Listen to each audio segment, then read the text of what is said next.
Selamat siang, Selamat Dokter siang. Yael. Ya, baik Bapak Ibu, sesuai dengan kesepakatan kita, waktu istirahat kita sudah berakhir. Semoga Bapak Ibu semua sudah fresh kembali dan sudah makan siang. Kita hari ini akan memahami tentang MONEF dan IKRA yang akan disampaikan oleh narasumber kita yang luar biasa ini, Dr. Yael Esti Kuncoro, SPKK, dan kemudian sebagai moderator kita adalah Dr. Diana. Dr. Diana adalah surveyor KTP dan juga dari Semar Jateng ya. Bapak Ibu di sini juga banyak Bapak Ibu surveyor yang dari Semar Jateng. Semar Jateng itu Forkom yang berada di Jawa Tengah, Forkom surveyor tapi yang di Jawa Tengah. Baik, silahkan untuk waktu selanjutnya kami serahkan sepenuhnya kepada Ibu moderator kita, Dr. Diana, dan juga narasumber kita yang keduanya cantik ini, Pak moderator dan narasumber kita hari ini. Silahkan, Bu Diana. Matur nuwun Bu Pi. Oke, silahkan. Assalamualaikum warahmatullahi wabarakatuh. Waalaikumsalam. Waalaikumsalam warahmatullahi wabarakatuh. Bapak Ibu Sianesia yang tetap semangat sampai siang hari ini, setelah tadi kita simak materi dari Bu Wardanila dan Dr. Nisma yang telah banyak mengupas terkait PPI, baik itu ruang lingkup maupun pengorganisasiannya, maka agar lebih lengkap pemahaman kita, berikutnya akan ada pemaparan terkait monitoring dan evaluasi pelaporan IKRA. Namun sebelumnya izinkan saya memperkenalkan diri, saya Dr. Diana Eka Ratnasari. Berikutnya sudah hadir narasumber kita yang sangat kompeten dan cantik dan luar biasa, Dr. Yael Esti Nur Fitri Kuncoro SPKK, dan akan saya bacakan CV beliau. Dr. Ella ini seorang surveyor UKP, akreditasi FKTP, juga surveyor akreditasi rumah sakit, juga sebagai Kepala Bidang Penunjang Medis Rumah Sakit Kensaras, sebagai Ketua Komite PPI Rumah Sakit Kensaras, dan juga Ketua Subkomite Mutu Profesi Komite Medik Rumah Sakit Kensaras. Pendidikan beliau di Fakultas Undip tahun 2001 sampai 2007, pendidikan dokter spesialis kulit dan kelamin di FK Undip tahun 2008 sampai 2012. Adapun waktu pemaparan adalah 60 menit dan akan dilanjutkan dengan diskusi atau tanya jawab kepada Dr. Ella. Untuk waktu dan layar saya persilahkan Dr. Ella. Siap. Selamat siang. Assalamualaikum warahmatullahi wabarakatuh. Waalaikumsalam. Waalaikumsalam warahmatullahi wabarakatuh. Oke, terima kasih Ibu moderator kita yang cantik Dr. Diana, kemudian Ibu MOT Mbak Upi yang hari ini tampak lebih kinclong ya, lebih glowing. Saya juga pertama saya ingin mengucapkan terima kasih kepada Se-Indonesia atas kesempatan yang diberikan, kepada ketua serta seluruh jajaran, kemudian seluruh panitia, ada teman-teman Se-Indonesia di sini, dan saya juga ingin menyapa teman-teman puskesmas, kemudian klinik, dan juga teman-teman surveyor. Jadi siang ini saya akan menyampaikan tentang PPI. Mudah-mudahan nanti bisa merefresh teman-teman terkait kegiatan PPI yang seharusnya dikerjakan di puskesmas. Saya izin langsung mulai ya, Dr. Diana, untuk menyingkat waktu. Ya dok, mau. Matur sembah nuwun. Sudah nampak? Mudah-mudahan sudah nampak ya. Sudah.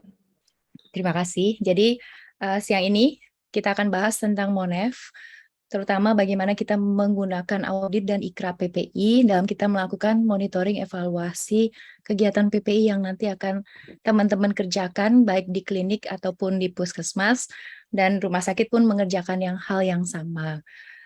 Di sini saya menggunakan sebagian besar slide dari Kemkes, karena beberapa waktu yang lalu kan sudah ada waktu launching buku pedoman teknis PPI, kita melakukan sosialisasi bersama. Nah, ada beberapa slide yang memang saya gunakan sebagai salah satu bahan referensi juga. Jadi tadi pagi Bu Nela sudah menyampaikan ya teman-teman, ada regulasi yang harus teman-teman baca sampai tuntas.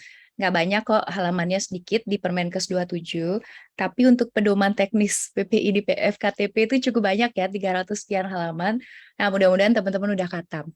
Terkait Monef ini itu ada di halaman terakhir-terakhir, tapi jangan sampai itu terlewatkan karena inilah yang harus teman-teman dokumentasikan terkait standar akreditasi kalau kita bicara tentang bagaimana teman-teman memenuhi standar akreditasi.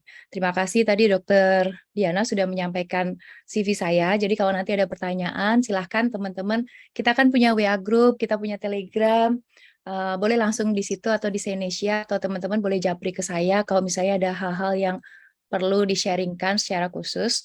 Atau main ke rumah sakit saya juga sangat boleh. Oke, kita kalau bicara tentang Monef, kenapa sih kita harus melakukan Monef? Itu kan suatu kegiatan yang cukup menyita waktu. Kemudian SDM-nya juga terbatas, harus Monef ini, itu. Terus kalau kita bicara PPI, teman-teman pasti yang di puskesmas atau klinik akan bilang, enak ya yang di rumah sakit, dan ada yang namanya IPCN yang full time, kerjaannya PPI doang. Gimana kami yang di puskesmas atau klinik yang SDM-nya terbatas? Tapi kalau kita melihat kembali, kenapa sih kita harus melakukan Monef? Kita harus bisa tahu kita ada di mana sih saat ini? Gimana sih pelaksanaan kegiatan PPI kita saat ini? Beberapa waktu yang lalu, ini sekedar cerita ya. Jadi saya tadi diperkenalkan sebagai Ketua Komite PPI. Beberapa waktu yang lalu saya sempat cuti untuk beberapa waktu yang cukup lama. Terus tiba-tiba ibu, waktu itu masih direktur kami perempuan, sekarang udah berganti laki-laki. Ibu direktur kami tanya, WA, Dokter Ella PPI-nya gimana? Begitu saya ditanya, PPI-nya gimana? Waduh, saya lagi cuti. Saya nggak lakukan Monef, saya pasrah semua ke IPCN. Saya belum terima laporan lagi dari IPCN saya. Ini dalam hal misalnya kondisi rumah sakit ya yang tidak berbeda jauh kalau kita bicara tentang PPI. Nggak ngerti mau jawab apa. Begitu ditanya programnya yang mana yang ada masalah, saya juga nggak ngerti karena saya lagi cuti dan saya nggak follow up. Nah, mudah-mudahan pengalaman seperti itu nggak terjadi di teman-teman. Begitu Dinas Kesehatan bertanya, begitu Kepala Puskesmas bertanya, gimana PPI-nya, ada masalah atau enggak, teman-teman tentu harus bisa jawab. Bagaimana teman-teman menjawab? Tentu dari apa yang teman-teman kerjakan, Monef-nya bagaimana. Karena dengan kita melakukan Monef, kita kadang sering bingung. Kalau Monef, apa ya data yang harus saya kumpulkan? Kalau udah ngumpulin data itu ngomongin apa sih? Kadang kita bingung. Kemudian kalau kita bicara tentang program, ada lagi isu yang bertanya, program kita jalan nggak ya? Ada masalah atau enggak ya? Prosesnya bagaimana ya? Nah, isu-isu ini, pertanyaan ini seringkali muncul waktu kita melakukan monitoring evaluasi. Harapannya nanti begitu teman-teman selesai sesi ini, bisa jelas apa ya yang saya kerjakan kalau saya melakukan Monef sesuai dengan program kerja PPI yang diminta sesuai dengan standar akreditasi. Kita kaitkan dengan standar ya, supaya teman-teman lebih semangat. Nah, kenapa sih kita perlu melakukan Monef? Supaya kita bisa mereview progres dari program kita, kegiatan kita. Nggak cuma sampai di situ, kita juga bisa tahu, oh ada masalah ini ya. Kemudian teman-teman tentu harus cari, kenapa ya masalah itu terjadi? Nah, endingnya kita harus bisa memberikan solusi dan perbaikan. Jadi kalau kita melihat sekilas saya sampaikan, Monef itu penting sekali, bukan hanya sebagai syarat akreditasi, bukti dokumentasi untuk syarat akreditasi, tapi kita benar-benar punya tujuan, kita harus tahu seberapa jauh kita mengerjakan progresnya seperti apa, tahu masalahnya apa, tahu penyebabnya apa, dan nantinya harus bisa melakukan perbaikan. Oke, saya menyampaikan sedikit teori tentang monitoring supaya nanti ada sedikit basic yang lebih jelas. Kalau kita bicara monitoring, itu ada suatu proses pengumpulan data dan analisis, jadi proses yang dilakukan secara reguler.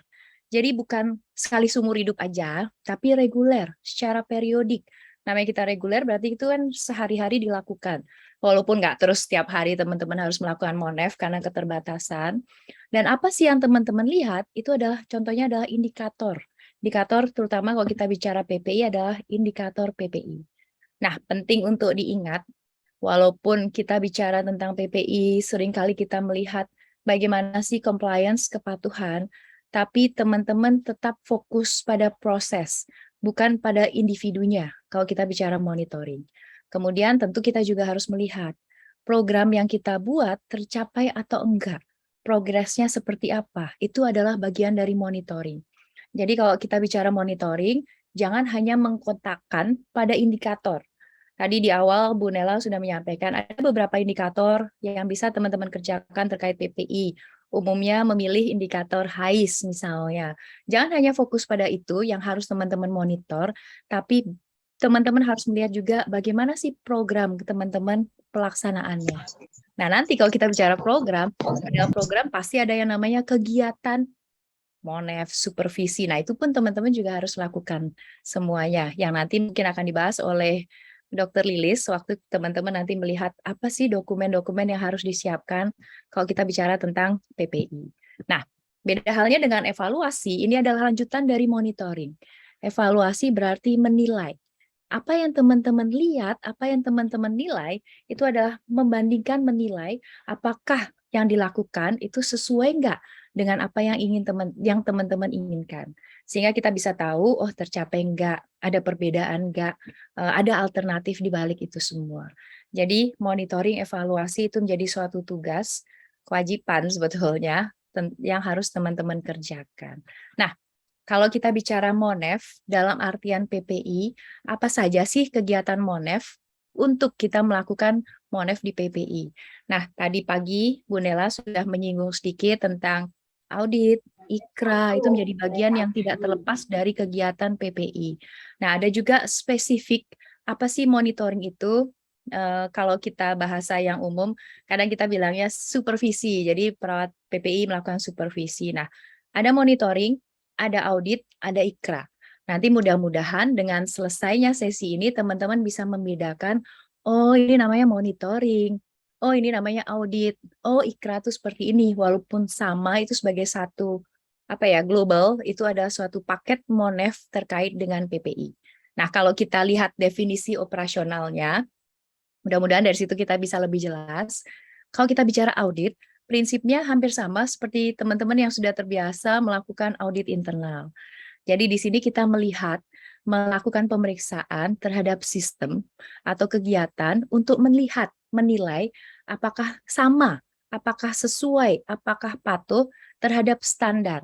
Jadi teman-teman akan membandingkan antara realita, kenyataan, fakta yang terjadi di lapangan dengan standar, dengan kriteria, dengan peraturan, kebijakan yang teman-teman sudah tetapkan. Nah, kalau kita bicara tentang monitoring, itu adalah untuk mengetahui apakah yang pertama, kegiatan yang teman-teman sudah buat dari jadwal kegiatan, rincian kegiatan, pelaksanaannya sesuai atau tidak. Kalau di tengah-tengah teman-teman menemukan suatu temuan, ketidaksesuaian, ketidakpatuhan misalnya, nah harus dipikirkan juga apa ya rekomendasi untuk segera melakukan perbaikan. Nah, itulah monitoring atau supervisi. Nah, di akhir nanti kita akan bicara tentang IKRA, Infection Control Risk Assessment. Ada suatu proses yang berkesinambungan, suatu proses yang dinamis. Dia bagian dari suatu manajemen resiko, tapi spesifik bicara tentang infeksi atau resiko infeksi. Jadi waktu kita bicara IKRA nanti, fokus manajemen resiko atau dasar manajemen resiko itu harus teman-teman perkuat ya, karena itu basic sekali untuk kita membuat IKRA. Ya, nanti tentang IKRA akan saya lebih jelaskan, ada berapa macam IKRA dan segala macam ya, akan saya sampaikan di akhir sesi ini. Oke, kita masuk yang pertama, bagaimana kita melakukan monitoring. Nah, di sini tetap sama P1, P2, P3, kita bicara tentang monitoring, tentu ada dong yang namanya P3, pengawasan pengendalian penilaian kinerja, nggak beda, hampir sama, tapi kita lebih fokuskan pada kegiatan PPI. Nah, waktu teman-teman melakukan monitoring, silahkan buat checklist, alat bantu, daftar tilik apapun yang sekiranya mampu digunakan teman-teman untuk melaksanakan monitoring. Nah, pertama, yang paling mudah, teman-teman bisa membuat monitoring pelaksanaan atau monitoring progres PPI. Nggak usah khawatir, waduh berarti harus bikin banyak laporan ya, ada nanti laporan monitoring A, B, C, D, E. Nah, kalau kita bicara pelaksanaan program, teman-teman lakukan monitoring, evaluasinya, sekaligus di saat teman-teman membuat endingnya nanti di laporan PPI, nggak ada masalah. Jadi nggak harus spesifik ada laporan ini, nggak usah. Di saat teman-teman secara periodik membuat laporan PPI bulanan, teman-teman di situ bisa menyampaikan hasil monefnya seperti apa. Ya, itu terkait dengan program PPI. Jadi nanti waktu teman-teman dapat contoh draft program PPI, di situ kan pasti ada target dari program apa. Nah, itulah yang teman-teman lakukan monitoringnya. Oke, berikutnya kalau kita bicara monitoring, ada yang kita monitor adalah tentang pelaksanaan dari PPI itu sendiri.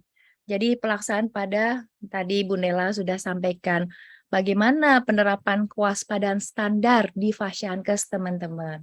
Nah, di beberapa slide ini saya akan menunjukkan beberapa contoh form monitoring. Teman-teman nggak usah khawatir, mudah-mudahan nanti di-share-nya dalam bentuk PowerPoint ya. Jadi kalau dalam bentuk PowerPoint, sengaja saya masukkan di sini bentuk yang kalau nanti teman-teman klik, teman-teman langsung dapat Word-nya, sehingga nanti bisa teman-teman langsung edit ya. Jadi mudah-mudahan nanti bisa menjadi salah satu draft untuk teman-teman melakukan monitoring. Oke, ini salah satu contoh checklist atau monitoring kewaspadaan standar di Puskesmas yang nanti teman-teman bisa upload atau download atau ambil juga dari buku pedoman teknis. Nah, kita tahu ya, kewaspadaan standar, Bu Nela tadi udah sampaikan, kalau di Puskesmas ada 10, nah itu di checklist, itu dimonitor. Ini contoh monitor yang simple, yang semua 10 kewaspadaan standar dimasukkan jadi satu di semua unit layanan. Tinggal nanti teman-teman tuliskan kapan melakukan monitoring. Misalnya, seorang PJ PPI atau koordinator PPI atau perawat PPI di sebuah puskesmas mau melakukan monitoring kewaspadaan standar, dia keliling supervisi.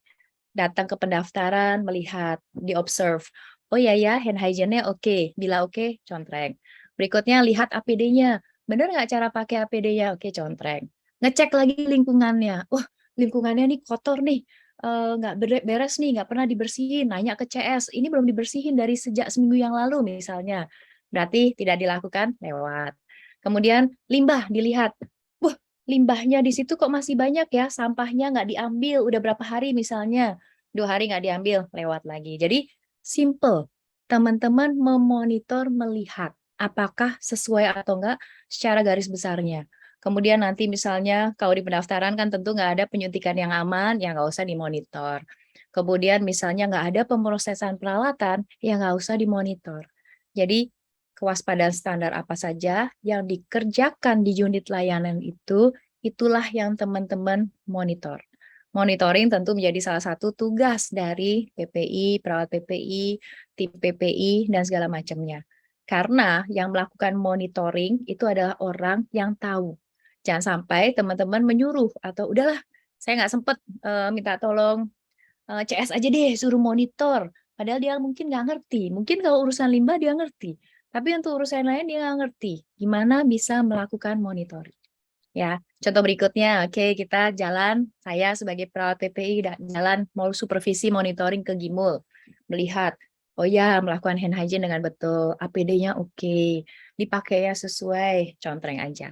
Ya, itu contoh monitoring yang cukup sederhana, yang menjadi apa ya, contoh yang dipakai di pedoman teknis. Harapannya dengan cara begitu nggak terlalu mempersulit teman-teman yang ada di puskesmas.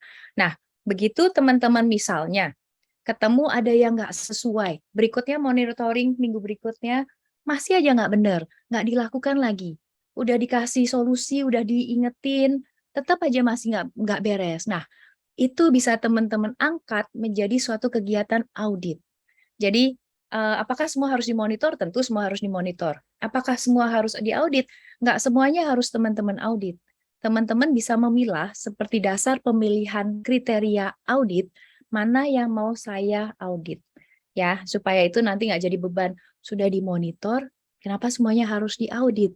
Enggak, apa yang sudah teman-teman monitor, mana yang ketidaksesuaian, silakan itu teman-teman angkat menjadi suatu topik audit. Ya, ini contoh yang global, contoh form kewaspadaan standar semuanya ada, semua unit ada, ini global. Yang bisa pakai form ini adalah orang-orang yang tahu persis. Jadi nggak perlu melihat secara detail, nggak perlu ada rincian detail, karena orang tersebut tahu apa yang harus dikerjakan. Nah, kalau orang yang masih baru, PPI-nya masih baru, begitu dikasih list atau form ini bingung. Hal-hal hand hygiene, apa yang harus dilihat ya? APD, apa yang harus dilihat ya? Nah, berikut ada contoh form yang mungkin lebih enak, tapi berlembar-lembar. Ini saya kasih contoh, jadi ini bisa teman-teman gunakan. Ada contoh form yang lain. Ini sama, masih saya mengambil contoh tentang kewaspadaan standar, karena itu adalah dasar yang harus teman-teman monitor, ya, terkait dengan kewaspadaan standar dan transmisi. Oke, kita ambil contoh monitoring di gawat darurat terkait dengan PPI kewaspadaan standar. Oke, kita mulai masuk misalnya yang pertama adalah tentang manajemen lingkungan. Nah, nanti dilihat, oke, dilihat kamar mandinya bersih nggak, bebas lumut nggak. Teman-teman tinggal tuliskan temuannya, misalnya masih banyak lumut di lantai kamar mandi. Rekomendasi meminta CS melakukan pembersihan sesuai dengan standar. Misalnya kamar mandi 2 kali sehari dibersihkan di ruang gawat darurat misalnya. Kemudian ketemu lagi di pantry nih, ruang gawat darurat ada pantry. Harusnya kan ada pantry makanan tapi harusnya bersih dibereskan. Ternyata masih makanannya dibuka di mana-mana, bungkusnya di mana-mana, itu jadi temuan lagi. Ditemukan apa di situ, teman-teman tulis rekomendasinya. Lain halnya misalnya ada ketemu cecak sih nggak apa-apa, ada ketemu kecoa, tikus, segala macam. Nah, temuan lagi di situ rekomendasinya apa. Ini contoh yang misalnya untuk manajemen lingkungan. Begitu kita bicara hal berikutnya tentang manajemen limbah. Nah, kalau kita bicara limbah, teman-teman akan melihat apakah fasilitas tempat sampahnya tersedia sesuai kebutuhan. Tentu harus ada yang infectious, non-infectious, harus bentuknya yang injak, dan segala macam, dimonitor temuannya bagaimana. Kalau ada masalah, rekomendasinya apa. Berikutnya kita bicara tentang APD. Fasilitasnya ada nggak? Tempat menyimpannya ada nggak? Rapi nggak? Kemudian APD-nya, pemakaiannya gimana? Petugasnya? Tinggal teman-teman tuliskan waktu itu melakukan supervisi atau monitoring, temuannya apa, ada rekomendasi tambahan nggak?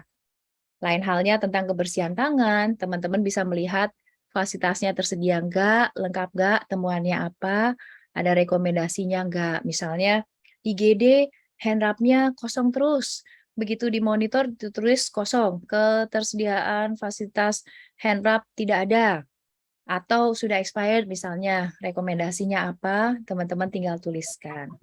Manajemen linen, karena di IGD pasti ada linen ya. Di situ juga teman-teman tinggal tuliskan misalnya temuannya, linennya first in first out enggak, linen kotor pemilahannya benar atau enggak, terus masih ada perendaman atau enggak, teman-teman tuliskan. Peralatan pasien juga sama. Kemudian ada contoh penyuntikan yang aman seperti apa, misalnya SPED-nya bagaimana, masih ada obat multidose yang tidak dikelola dengan baik, kemudian masih melakukan recapping petugasnya misalnya. Nah, ini tinggal teman-teman tuliskan rekomendasi. Spill kit juga bisa teman-teman lihat, tersedia enggak, lengkap apa enggak, ada SOP-nya enggak, waktu terjadi tumpahan dilakukan enggak. Kemudian kalau memang ada ruang isolasi di puskesmas, di ruang IGD, atau ada ruang khusus yang misalnya ruang tersebut sekalian IGD, sekalian ruang TB misalnya, nah itu teman-teman juga bisa tambahkan. Nah, ini adalah contoh form monitoring yang simple tapi detail.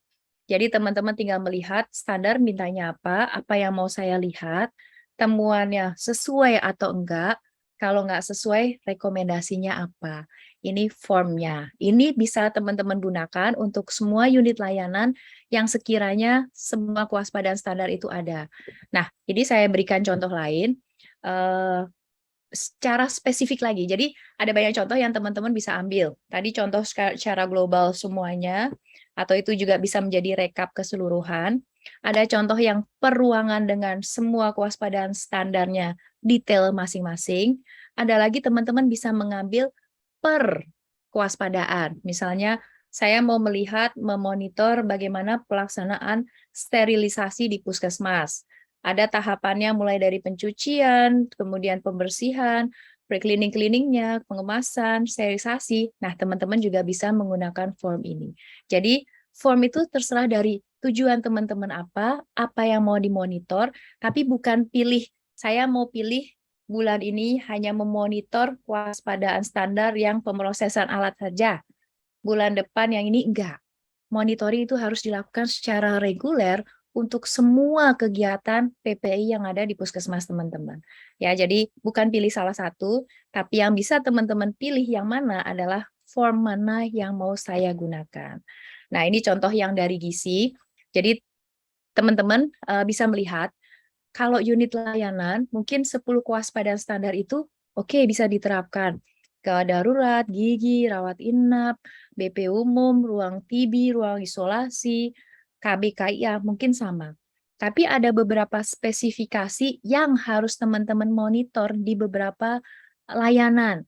Misalnya di gizi, tentu ada spesifikasi mulai dari kebersihannya harus bagaimana, pemrosesan makanan harus bagaimana, kemudian nanti waktu bahan makanan mentah disimpannya bagaimana, kemudian nanti habis dimasak prosesnya seperti apa, kemudian penyimpanannya bagaimana, pengolahannya seperti apa, itu ada kekhususan. Jadi kalau mau ngambil template, silakan teman-teman ambil template, tapi sesuaikan kewaspadaan yang harus dimonitor dengan unit layanan tersebut.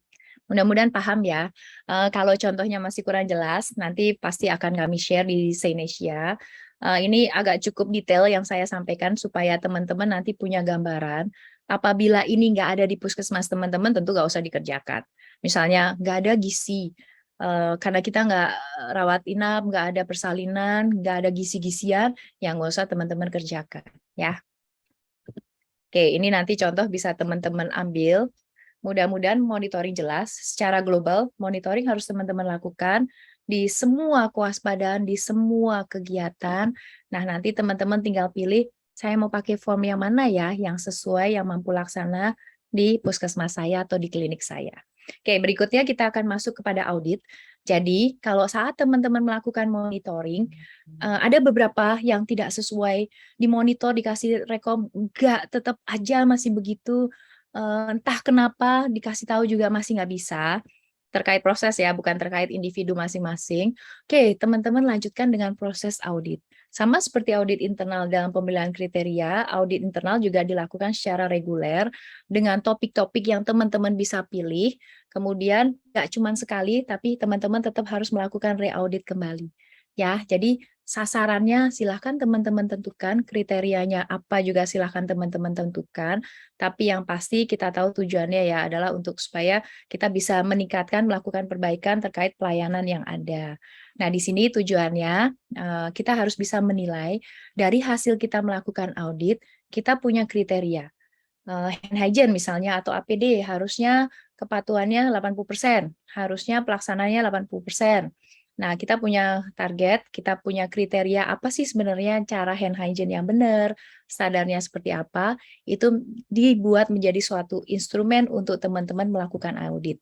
Supaya teman-teman bisa menilai apa sih, kepatuhannya seperti apa sih, habis itu bisa menjadi dasar untuk nanti teman-teman mencari ada masalah nggak, kenapa terjadi masalah, dan rekomendasi perbaikannya apa. Oke, jadi langkah-langkah audit, sama seperti audit internal, teman-teman buat rencana audit sesuai prioritas masalah. Jadi jangan khawatir, jangan terus mikir berarti semuanya harus saya audit ya. Enggak. Teman-teman bisa menetapkan prioritas apa yang saya mau audit. Umumnya memang yang sering diaudit karena itu menjadi prioritas itu adalah hand hygiene. Kemudian APD. Itu juga bisa menjadi masukan juga waktu nanti teman-teman mengerjakan INM. Kalau di tempat kami juga melakukan auditnya itu audit hand hygiene, karena memang itu selalu jadi masalah, audit APD, dan juga audit fasilitas kebersihan tangan. Itu yang kami kerjakan. Nah, di sini kemudian setelah teman-teman punya rencana audit berdasarkan prioritas masalah, buatlah tools auditnya, instrumen auditnya, kemudian teman-teman lakukanlah audit tersebut. Setelah diaudit, teman-teman menganalisa hasil auditnya. Jadi prinsip audit internal sama aja dengan audit yang ada di PPI. Hanya fokus masalahnya adalah masalah terkait PPI. Ya, oke. Nah, di sini nanti teman-teman tinggal tetapkan target, bisa sesuai dengan INM atau indikator yang lain. Teman-teman juga bisa membuat instrumen auditnya. Kemudian jangan lupa di akhir harus ada laporan, harus ada hasilnya seperti apa, rekomendasinya bagaimana, hasil reauditnya seperti apa, kemudian teman-teman buat laporannya. Oke, kita ambil contoh yang umum dilakukan adalah audit kepatuhan kebersihan tangan. Jadi yang seperti saya sampaikan, di tempat kami mengerjakan 3 macam audit berdasarkan analisa prioritas masalah, 3 macam audit itu. Yang pertama adalah audit kepatuhan kebersihan tangan. Di sini sudah dibuatkan template, karena audit hand hygiene itu di mana-mana mengerjakan. Untuk kita bisa mengetahui kepatuhannya, ada kriteria penilaian yang dibuat. Misalnya minimal kurang dari 75%, intermediate 76-84, kepatuhan baik 85%. Tetapkan kriteria penilaian dan nanti targetnya. Kemudian ada instrumen penilaiannya. Teman-teman bisa menggunakan instrumen ini karena kita tahu kepatuhan kebersihan tangan dengan 5 momen yang akan kita fokuskan adalah indikasi apakah dikerjakan di setiap peluang yang ada. Kemudian tentu diminta formula perhitungan. Jadi simple, kalau formula perhitungan tentu berapa sih yang patuh dibagi berapa kesempatan yang ada. Ya-nya berapa dibagi ya plus tidak berapa kali 100%. Itu untuk nanti teman-teman mengetahui angka kepatuhan terkait dengan hand hygiene. Setelah ketemu, teman-teman analisa, tercapai nggak?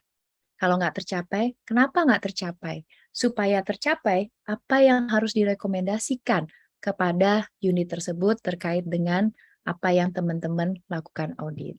Jadi, ini contoh form audit. Ini yang di tempat saya gunakan, kita pakai form audit yang kita sesuaikan dari WHO, kemudian disesuaikan juga dengan INM. Jadi mengerjakannya sekaligus, teman-teman bisa lakukan itu. Jadi ini adalah misalnya kapan teman-teman melakukan audit di unit mana, ini momen yang teman-teman akan lihat, ini adalah masing-masing profesi namanya siapa, kemudian sama, tinggal sebelum kontak dengan pasien, melakukan atau tidak, ya, melakukannya apa, hand wash, atau tidak, nah nanti tinggal teman-teman hitung kepatuhannya berdasarkan formula jumlah ya, per jumlah ya plus tidak kali 100%, nanti ketemunya berapa, tanda tangan auditor.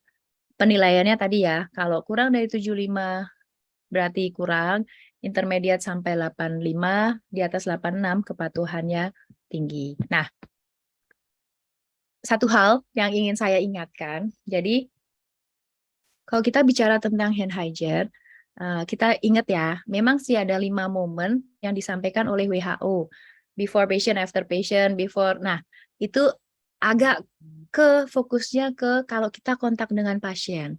Akan tetapi, apakah hanya petugas yang kontak dengan pasien saja yang kita monitor, kemudian perlu kita audit? Kan enggak. Contohnya petugas gizi. Apakah momen yang digunakan oleh gizi sama dengan momen kita para dokter atau perawat misalnya? Kan petugas gizi jarang melakukan tindakan aseptik. Petugas gizi nggak pernah kontak cairan tubuh pasien misalnya. Petugas gizi juga nggak kontak dengan pasien karena mungkin cuma kontak dengan lingkungan pasien waktu nganter makanan. Sehingga alangkah baiknya kalau teman-teman menggunakan monitoringnya, momennya, itu berdasarkan kegiatan yang memang dibutuhkan untuk hand hygiene. Contoh petugas gizi. Petugas gizi kalau lagi ngurusin makanan, tentu dong harus melakukan hand hygiene. Kapan melakukan hand hygiene? Misalnya habis ke kamar mandi, hand hygiene dong ya, biar nggak ada E. coli-nya misalnya. Habis misalnya garuk-garuk, pegang-pegang rambut, sisir-sisir gitu, harus lakukan hand hygiene. Itu menjadi momen yang berbeda. Kemudian misalnya sebelum pegang bahan makanan, hand hygiene. Setelah pegang bahan makanan yang mentah, misalnya harus dicuci, kemudian hand hygiene. Nah, ini contoh yang kami ambil sebagai momen untuk petugas gizi, supaya ada gambaran untuk teman-teman. Karena kalau petugas gizi kita masukkan dengan momen yang sama, kayak dokter atau perawat, rasanya nanti kepatuhannya agak susah dinilai karena mungkin cuma 1 atau 2 momen yang bisa dipakai. Contoh berbeda lagi untuk petugas farmasi. Mungkin beliau hanya kontak pasien waktu serah terima obat, atau kadang malah nggak kontak dengan pasien sama sekali. Nah, harusnya hand hygiene nggak? Sama, tentunya ada timing waktu atau momen di mana dia harusnya melakukan hand hygiene. Nah, Ini ada contoh untuk petugas farmasi boleh hand hygiene waktu sebelum meracik obat, setelah misalnya kontak dengan pasien, setelah ke kamar mandi misalnya. Nah, itu teman-teman bisa tentukan sendiri. Ya, tinggal nanti berdasarkan profesi, resiko yang mungkin terjadi kalau dia nggak hand hygiene di momen apa saja, itu teman-teman bisa lakukan, bisa teman-teman tetapkan. Sama juga halnya dengan CS. Nah, kemudian selain itu, teman-teman juga bisa melakukan audit terkait dengan fasilitas kebersihan tangan. Ini ada contoh, kapan, seperti apa proses audit terkait dengan fasilitas kebersihan tangan. Nah, nanti teman-teman bisa adopt itu. Ya, kemudian APD. Ini form aja, saya nggak akan menjelaskan secara detail, tapi contoh form. Kalau kita melakukan audit kepatuhan APD, teman-teman bisa menggunakan form yang di sebelah kanan terkait dengan kepatuhan APD, atau bisa mengambil dari INM. Silahkan ambil yang mana saja. Nah, ini contoh. Waktu teman-teman melakukan audit, teman-teman sudah punya form audit, pakai yang punya saya tadi misalnya. Ini masih saya ganti Dr. Dodi kadang. Nah, misalnya saat teman-teman sebagai observer lihat ke suatu ruangan, kemudian teman-teman boleh mengobserv beberapa nakes sekalian. Nah, misalnya pada suatu ketika teman-teman melihat seorang dokter masuk ke kamar pasien, mau periksa pasien. Tapi dokter tersebut nggak cuci tangan atau nggak hand hygiene, langsung menyentuh pasien. Kemudian pindah lagi ke pasien berikutnya, nggak hand hygiene juga, langsung pegang pasien. Akhirnya baru hand hygiene setelah melakukan pemeriksaan pasien yang terakhir, baru hand hygiene. Waktu teman-teman melihat gambaran seperti itu, kira-kira momen apa saja yang ada dan apa yang dilakukan harusnya dilakukan atau tidak. Nah, di sini kita bisa lihat misalnya Dr. Ella dan Dr. Dodi misalnya. Oke, sebelum kontak dengan pasien nggak melakukan, contreng tidak. Setelah kontak dengan pasien, yang pertama juga tidak, contreng lagi di setelah kontak dengan pasien tidak. Nah, kemudian kalau dokter yang lainnya, teman-teman nanti bisa contreng lagi, tadi kontak dengan pasien tidak juga, tapi endingnya melakukan. Nah, teman-teman tinggal hitung kepatuhan profesi berapa, ya-nya berapa, dibagi ya plus tidak kali 100%. Sehingga teman-teman bisa menemukan angka kepatuhan profesi dokter terkait dengan hand hygiene. Nah, kalau kita bicara audit, nggak cuma selesai sampai di situ. Nggak cuma selesai sampai ketemu kepatuhan dokter, perawat, bidan di puskesmas pada bulan tertentu angkanya seperti ini. Nggak selesai sampai di situ. Tapi tadi, teman-teman harus melihat ada gap nggak, ada masalah nggak. Kalau ada masalah, apa yang harus dilakukan? Di sini ketemu masalah. Karena targetnya misalnya 90%, tapi kepatuhannya cuma 70%. Berarti ada masalah. Begitu ada masalah atau ada gap, berarti teman-teman harus melakukan analisa akar penyebab masalah. Nah, silahkan teman-teman bisa pakai sistem fishbone, bisa pakai 5 whys. Misalnya saya pakai fishbone. Tadi Dr. Ella, Dr. Dodi, Dr. X, semuanya hand hygiene-nya nggak benar. Bukan nggak benar, sorry. Kepatuhannya kurang. Kita lakukan analisa. Kenapa ya? Apa yang menyebabkan? Mungkin dari segi SDM belum pernah dilakukan sosialisasi, jadi nggak ngerti 5 momen. Kemudian petugasnya Dr. Dodi bilang, kan saya udah pakai handscoon, jadi nggak usah, saya hand hygiene-nya nanti aja setelah selesai semua, lepas handscoon, baru hand hygiene. Ada lagi yang bilang, kayak saya, kalau hand hygiene terus bikin iritasi, jadi saya hand hygiene-nya belakangan aja. Atau berdasarkan fasilitas atau sarana, ternyata nggak ada hand hygiene di bangsal tersebut, di ruang tersebut. Jadi harus ke ruang kepala puskesmas dulu nih, baru bisa hand hygiene. Nah, di situ teman-teman ketemu. Kenapa nih para dokter nggak melakukan hand hygiene? Dari segi fasilitas kurang, dari segi hand rub-nya nggak oke, dari segi petugasnya nggak ngerti kalau harus hand hygiene seperti apa. Nah, dari sini teman-teman bisa memikirkan solusi alternatif pemecahan masalah terkait dengan penyebab masalah. Tadi Dr. Ella bilang sering bikin iritasi. Oke, solusinya kita cari hand rub yang ada moisturizer-nya sekalian, jadi nggak bikin iritasi. Dr. Dodi bilang atau berdasarkan analisa kita lihat fasilitasnya nggak ada. Berarti oke, kita anggarkan untuk membuat fasilitas hand hygiene, ditambahi hand rub-nya ditambahin wastafel di semua unit. Kemudian dokternya pada nggak ngerti, oke kita sosialisasi ulang tentang hand hygiene. Inilah yang kita minta, ending dari suatu audit, bukan cuman hasilnya bagaimana kepatuhannya, oh intermediate, oh kurang minimal, tapi kita tahu ada masalah nggak di situ, alternatif pemecahan masalahnya apa. Nah ini semua boleh teman-teman buat menjadi satu bentuk laporan audit, boleh juga teman-teman masukkan di laporan program PPI yang di item kegiatan audit teman-teman bisa jabarkan hasil analisanya seperti apa. Kalau di tempat saya lebih cenderung membuat laporan audit. Setiap ada audit apa kita buat laporannya secara berkala. Ya, dan jangan lupa kalau ini sudah dilakukan teman-teman kan melakukan re-audit. Waktu re-audit teman-teman akan melihat oh capaiannya lebih baik nggak ya? Kalau ternyata capaiannya masih sama, teman-teman lakukanlah analisa kembali. Kita sudah melakukan ini, tapi kalau masih nggak tercapai, mungkin akar penyebab masalahnya kurang tepat.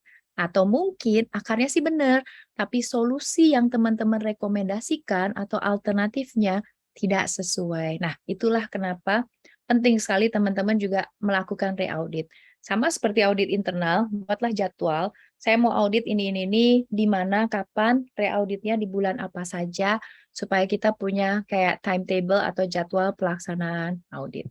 Oke, jadi jangan lupa sampai pada action plan dan evaluasi dari akhir atau hasil dari re-audit tersebut.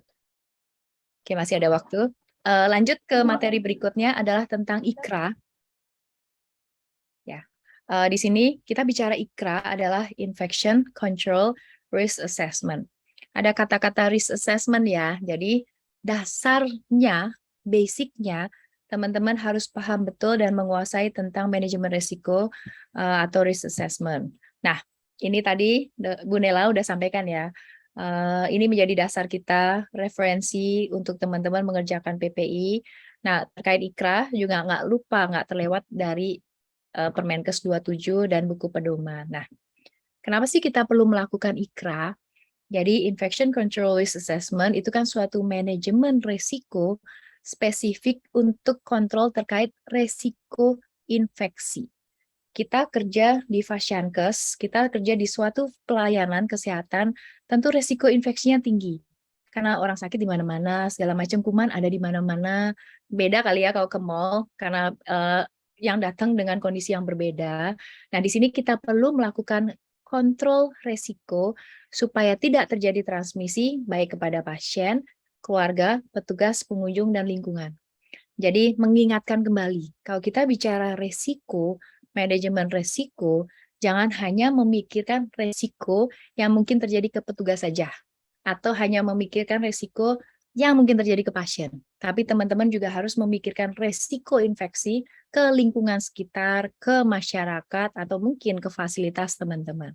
Ya, nah, kenapa penting kita melakukan IKRA atau membuat IKRA supaya nanti kita bisa mengetahui, oh pasien ke saya risiko infeksinya apa saja ya?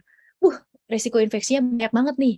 Terus mana yang mau saya kerjakan dulu? Nah, makanya nanti di tahapannya ada kita mencari prioritas mana sih resiko terbesar infeksi di pasien ke saya, itulah yang teman-teman pertama langkah awal teman-teman kerjakan upaya mitigasi resikonya. Ya, jadi ingat IKRA itu semuanya di Fasiankes. Jangan hanya memikirkan IKRA dalam gedung saja atau IKRA UKPP saja. Sehingga lupa UKM tuh juga punya resiko infeksi loh. Teman-teman berangkat surveillance, teman-teman berangkat penyuluhan, teman-teman berangkat imunisasi, itu kan tetap ada resiko-resiko infeksi yang harus teman-teman assess, yang harus teman-teman identifikasi kemungkinan resikonya. Nah, kalau kita bicara IKRA, ada dua. Ada yang namanya IKRA konstruksi, ada yang namanya IKRA program. Bedanya apa? Sebenarnya sama-sama ngomongin resiko infeksi yang mungkin terjadi. Tapi kalau IKRA konstruksi, ngomongin kalau ada rencana konstruksi, kegiatan konstruksi, resiko infeksi apa saja yang mungkin terjadi, itu harus diassess.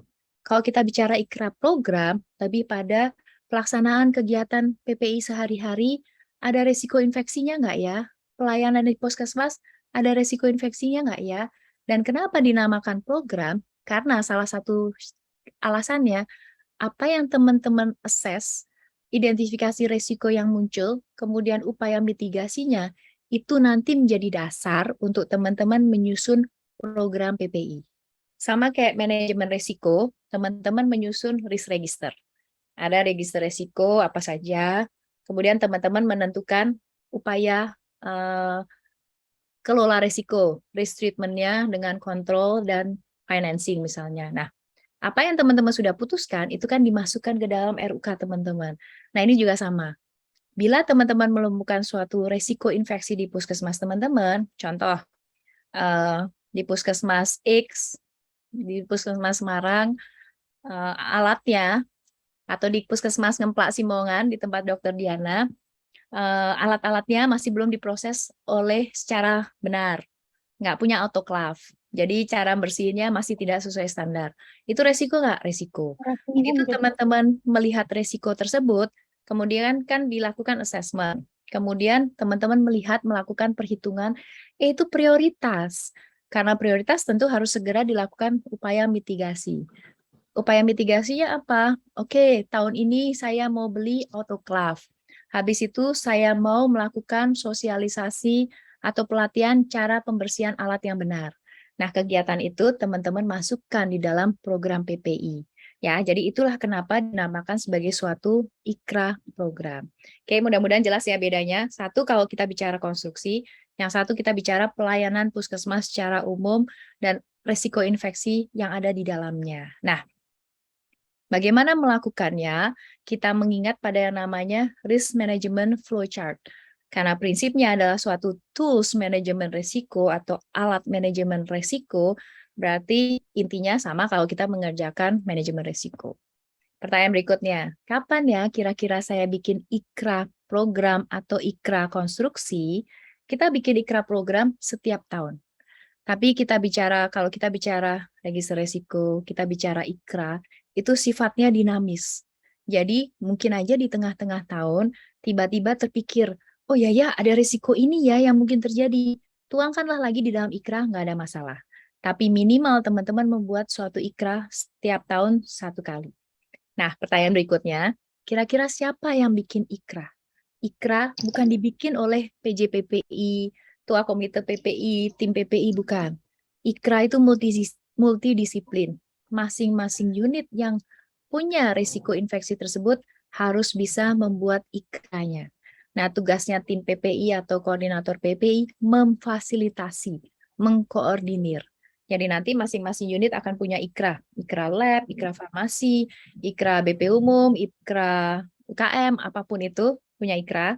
Kemudian dikumpulkan, dikoordinasi oleh tim PPI untuk nanti membantu mencari mana yang prioritas, mana yang mau dimitigasi, mana yang mampu laksana untuk diperbaiki di tahun itu. Ya, tapi prinsipnya IKRA bukan dibikin oleh komite PPI, tim PPI sendiri, tapi masing-masing unit harus bisa mengidentifikasi.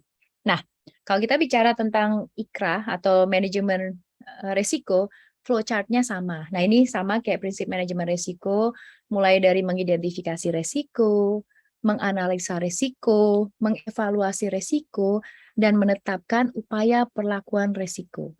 Nah, ini flowchart-nya memang diubah sesuai dengan resiko infeksi, supaya teman-teman nanti nggak bingung dan nggak mix up sama manajemen resiko. Nah, jangan lupa juga, kalau kita bicara tentang IKRA, teman-teman juga harus memperhitungkan faktor-faktor eksternal yang mungkin beresiko.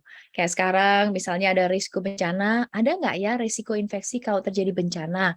Misalnya, sering terjadi banjir, teman-teman tentu harus memikirkan kemungkinan risiko terinfeksi terkait banjir tersebut. Atau sering terjadi hajatan misalnya, atau sering terjadi wabah tertentu. Nah, itu teman-teman juga harus mengakses risiko-risiko tersebut dimasukkan di dalam IKRA. Nah, ini tadi jangan lupa, IKRA harus juga mengidentifikasi risiko infeksi di UKM. Jangan cuma di UKPP saja. Itu biasa teman-teman kerjakan, karena seringkali kegiatan UKM lupa untuk diidentifikasi. Nah, ini prinsipnya sama tadi. Jangan berhenti sampai pada mengidentifikasi risiko dan melakukan scoring, tapi teman-teman tetap harus membuat plan of action-nya. upaya pengendalian resikonya seperti apa dan bagaimana pelaksanaannya. Ini contoh misalnya di sebuah pelayanan di puskesmas, teman-teman tahu unit-unit mana yang banyak resiko dan tentu harus melakukan asesmen resiko. Teman-teman juga harus bisa mengidentifikasi kita punya kesiapan apa saja ya, punya regulasi apa saja ya, kita punya fasilitas apa saja ya, itu juga harus teman-teman identifikasi. Oke, kita masuk ke sebuah contoh. Saya lebih banyak kasih contoh yang di UKM ya, walaupun contoh saya lebih banyak kasih contoh yang di UKP, karena itu lebih nyata mungkin ya, lebih terbiasa teman-teman, dan saya pun lebih terbiasa membuat itu untuk kita menyusun suatu ikra. Nah, jangan lupa, kalau kita bicara manajemen risiko, itu kan ada suatu sistem yang namanya sistem scoring atau severity assessment. Jadi setelah teman-teman melakukan identifikasi resiko, teman-teman tentu harus melakukan analisa resiko. Teman-teman harus melakukan analisa kemungkinannya bagaimana ya, severity-nya seperti apa ya, kemudian teman-teman mengevaluasi scoring-nya seperti apa, tingkat prioritasnya bagaimana. Maksudnya gimana? Jadi begini, kembali ke prinsip manajemen resiko. Resiko itu apa sih? Resiko adalah kemungkinan terjadinya dampak negatif. Kemungkinan terjadinya probability, dampak negatif, impact atau dampak dari resiko tersebut. Semakin suatu resiko, probability keseringannya semakin tinggi, dia akan naik. Oh, berarti resikonya jadi tambah besar dong. Semakin resiko tersebut berdampak parah, berarti akan naik lagi scoringnya. Berarti dia akan semakin prioritas. Waktu teman-teman nanti menentukan prioritas, nggak mungkin memprioritaskan resiko yang jarang banget terjadi, dan kalaupun terjadi, dampaknya minimalis. Pasti yang akan teman-teman prioritaskan adalah yang resikonya tinggi, di mana sering terjadi, dan dampaknya tinggi. Nah, inilah pentingnya kita nanti melakukan grading, karena risiko infeksi bisa 1000. Mana yang teman-teman mau ambil, tentu diprioritaskan. Bagaimana memprioritaskan, tentu dicari scoringnya yang paling tinggi.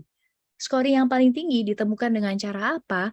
Dengan cara perkalian antara semakin besar risiko dampaknya, semakin sering kejadiannya, dan ini adalah tambahannya, kalau kita beda dengan manajemen risiko, ada scoring kesiapan sistem.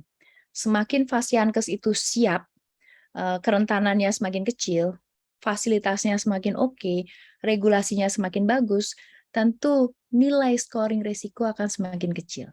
Ya, nah sini kita akan melihat bagaimana scoringnya. Probability semakin sering, tentu angkanya semakin tinggi. Semakin jarang, angkanya tentu semakin rendah. Dampak juga sama. Semakin dampaknya sampai bikin meninggal, sampai bikin cacat misalnya, semakin tinggi dampaknya. Tapi kalau kena risiko tersebut, kena infeksi tersebut misalnya nggak kenapa-kenapa kok, berarti scoringnya semakin kecil. Nah, berikutnya yang namanya kesiapan sistem. Sebuah Fasiankes, semakin dia siap, semakin ada peraturan, tentu scoringnya semakin kecil. Karena walaupun contoh, resiko terjadinya petugas laboratorium tertusuk jarum bekas pasien HIV. Mungkin kejadiannya akan cukup sering, karena berdasarkan rekor yang dulu sering. Terus berarti kan skornya tinggi. Kemudian dampaknya bagaimana? Oh, dampaknya cedera berat, sampai itu bikin penyakit seumur hidup yang harus diobatin terus. Berarti skornya tinggi lagi. Tapi ternyata puskesmas tersebut punya SK-nya jelas, pedomannya jelas, SOP-nya jelas, nggak boleh recapping, udah gitu dikasih SPED yang nggak pakai suntik-suntik, jadi yang bentuknya ulir sehingga resiko tertusuknya minimalis, berarti dia solid, berarti dia siap dengan kondisi tersebut, tentu tingkat resikonya akan menurun. Nah, disinilah teman-teman penting untuk mengidentifikasi scoring tersebut. Jadi, nanti setelah ketemu skor, perkalian antara probability atau frekuensi dengan dampak atau impact dan sistem, akan ketemu total skor untuk menentukan prioritasnya. Ya, nah nanti teman-teman kemudian juga jangan lupa waktu melakukan evaluasi, teman-teman harus bisa mengetahui ini kenapa, resikonya bagaimana, manfaatnya bagaimana kalau itu dikurangi resikonya. Nah, teman-teman bisa menggunakan tools-tools seperti Fishbone atau RCA. Nah, ini contoh. Saya akan berikan 2 atau 3 contoh supaya teman-teman jelas. Misalnya, pelayanan di gigi. Di sebuah puskesmas ada ruang poli gigi. Kemudian waktu teman-teman datang ke poli tersebut, kita melihat, wih, APD-nya nggak jelas, nggak dipakai, APD-nya ada, tapi petugas nggak pernah mau pakai APD, katanya nggak apa-apa, nggak ada masalah. Yang kedua, nggak ada tempat cuci tangan, nggak ada tempat cuci alat, padahal kita tahu di ruang poli gigi banyak alat yang harus digunakan. Kemudian, Maaf, juga menit. pemrosesan alatnya masih belum sesuai. Kebersihan ruangannya juga kurang oke. Nah, berarti ada risiko infeksi nggak di unit tersebut? Ada, banyak. Teman-teman harus identifikasi. Oke, peralatan masih belum sesuai dengan standar. Petugasnya nggak mau pakai APD sesuai dikasih. Tempat cuci alat masih nggak ada. Nah, semua identifikasi risiko yang mungkin terjadi, teman-teman tetapkan probability-nya berapa, impact berapa, current system-nya berapa. Contoh, petugas menggunakan APD tidak sesuai indikasi. Probability-nya bagaimana? Oh, sering, petugasnya nggak pernah mau. Oke, di scoring 4. Impact-nya bagaimana? Kalau nggak pakai APD bisa menimbulkan cedera karena kita bicara di poli atau di ruang pelayanan gigi. Teman-teman scoring 2. Current sistemnya bagaimana? Oh, di puskesmas tersebut sudah ada regulasi. Harus pakai APD-nya seperti apa? Pedomannya ada, SOP-nya ada. Petugasnya ya kadang mau kadang enggak. Kemudian teman-teman scoring 1 misalnya. Nah, di sini perkalian antara 4 kali 2 kali 1 ketemu scoring 8. Semua identifikasi ini teman-teman scoring probability berapa, impact berapa, current system berapa, kemudian teman-teman scoring sehingga ketemu prioritasnya. Sehingga nanti mana yang menjadi prioritas itu yang akan diupayakan, yang pertama dilakukan upaya mitigasinya. Beda halnya dengan misalnya ruang persalinan. Ketemu di ruang persalinan, APD-nya juga belum standar. Peralatan, prosesnya juga belum Kurang sesuai. 4 menit, dokter. Oh, tinggal 4 menit, siap. Dan segala macamnya. Kemudian kita masukkan di scoringnya, supaya nanti teman-teman bisa ketemu skornya berapa. Nah, ini juga sama terkait dengan HAIS, teman-teman juga harus melakukan scoring. Misalnya ada IDO di puskesmas 2 orang, dan segala macam. Teman-teman siapkan probability, dampak, dan sistem teman-teman scoring. Begitu teman-teman sudah punya scoring, teman-teman nanti masukkanlah di dalam yang namanya plan of action. Jadi buat plan of action terkait dengan peralatan tadi. Kenapa? Karena mungkin belum ada, kemudian belum pernah sosialisasi. Nah, strategi apa yang teman-teman bisa kerjakan. Oke, berikutnya kita masuk ke IKRA. Mungkin saya minta waktu 5 menit lebih ya, Dokter Diana. Kita masuk ke IKRA. Kita bicara tentang IKRA apabila puskesmas atau klinik punya rencana konstruksi. Nah, IKRA erat kaitannya dengan PCRA atau Pre-Construction Risk Assessment. Tapi di dalam PCRA ada bagian kecil yang namanya IKRA. Jadi kalau kita bicara PCRA, harus teman-teman melakukan itu karena kita pengen melihat, mengidentifikasi kalau puskesmas atau klinik bikin renovasi, ada risiko nggak di dalamnya. Nah, di sini ada 8 item yang akan dilihat. Salah satunya adalah IKRA. Jadi kalau klinik teman-teman atau puskesmas teman-teman membuat kegiatan konstruksi, ada risiko infeksi nggak terkait dengan konstruksi tersebut. Kalau PCRA, nanti teman-teman bisa lihat sendiri ya. Nah, kita masuk ke IKRA. IKRA sama prinsipnya dilakukan oleh multidisiplin. Nah, di sini kenapa ini disebut sebagai PCRA, bagian dari PCRA? Karena IKRA dilakukan sebelum renovasi, bukan di tengah-tengah renovasi. Jadi sebelum renovasi, buatlah IKRA. Nggak cuman berhenti sampai mengakses, mengetahui tipe seperti apa floornya, tapi selama renovasi teman-teman harus melakukan monitoring apakah rekomendasi dilakukan atau enggak. Dan di akhir renovasi teman-teman harus melihat apakah kelayakan, apakah layak secara PPI untuk diselesaikan atau renovasi itu dianggap sudah selesai. Jadi kalau kita bicara IKRA, kalau kita bicara risiko, kan perkalian antara probability kali severity, frekuensi kali dampak. Kalau kita bicara konstruksi, kita akan susah menentukan kemungkinan risiko infeksi konstruksi seperti apa ya frekuensinya, dampaknya bagaimana ya, akan susah. Sehingga yang teman-teman assess bukan probability kali severity, tapi tipe konstruksinya. Tipenya ngecat ruang kepala puskesmas, mungkin tipe A. demolisi, penghancuran, bikin gedung baru, mungkin tipe D. Jadi ada tipe-tipenya. Kemudian yang dilihat kedua adalah kelompok resiko atau lokasi. Mengecat ruang kepala puskesmas, tadi ngecat tipe A. Ruangan kantor masuknya kelompok rendah. Jadi teman-teman sudah tahu tipenya apa, kelompok resikonya seperti apa. Ini contoh kasus, terjadi plafon ambrol di sebuah puskesmas di ruang perawatan. Nah, di sini kita lihat tipe konstruksinya apa ya. Kalau pemotongan dinding plafon dan perbaikan masuk di tipe D, tipe B. Berarti teman-teman lingkerin tipe B. Itu tadi ada ruang perawatan pasien, berarti teman-teman masuk di kelompok resiko tinggi. Sehingga dengan kelompok resiko tinggi dan tipe B masuk di kelas 2. Kalau kelas 2 apa yang dilakukan? Di sini dibilang harus menyediakan sarana penghalang, melakukan pembersihan segera setelah pekerjaan selesai. Jadi teman-teman harus membuat itu. Tapi jangan lupa, begitu teman-teman tahu sudah ada resikonya, teman-teman juga harus melihat unit sekitarnya. Samping kanan kiri terganggu nggak, risiko infeksi nggak. Kalau puskesmas teman-teman tingkat, atasnya ada risiko nggak, bawahnya ada risiko nggak. Nah, kemudian teman-teman nanti bikin surat kerja, ini nanti teman-teman bisa download, dan di sini nanti teman-teman bisa membuat setelah ikranya jadi, kan harus melakukan monitoring. Apa saja yang teman-teman monitor adalah apa yang direkomendasikan. Misalnya, kita melakukan suatu survei harian atau monitoring harian. Tadi berdasarkan rekomendasi dibilang, oke, semua yang masuk harus pakai APD, harus dilakukan pembersihan ruangan setiap siang. Kemudian pasien nggak boleh masuk ke area tersebut. Kemudian harus ada tanda-tanda larangan. Itu semua teman-teman list, kemudian dibuat form monitoringnya. Semuanya di list, sesuai atau tidak. Kemudian bagaimana tindak lanjutnya? Kalau misalnya tidak pakai, tentu harus diingatkan. Misalnya tidak pakai karena kurang, berarti menambah jumlah APD di lokasi tersebut. Nah, satu hal sebelum saya selesaikan, jadi waktu kadang teman-teman membuat suatu ikra konstruksi, kemudian teman-teman memberikan rekomendasi, kemudian rekomendasi itu sudah dilakukan.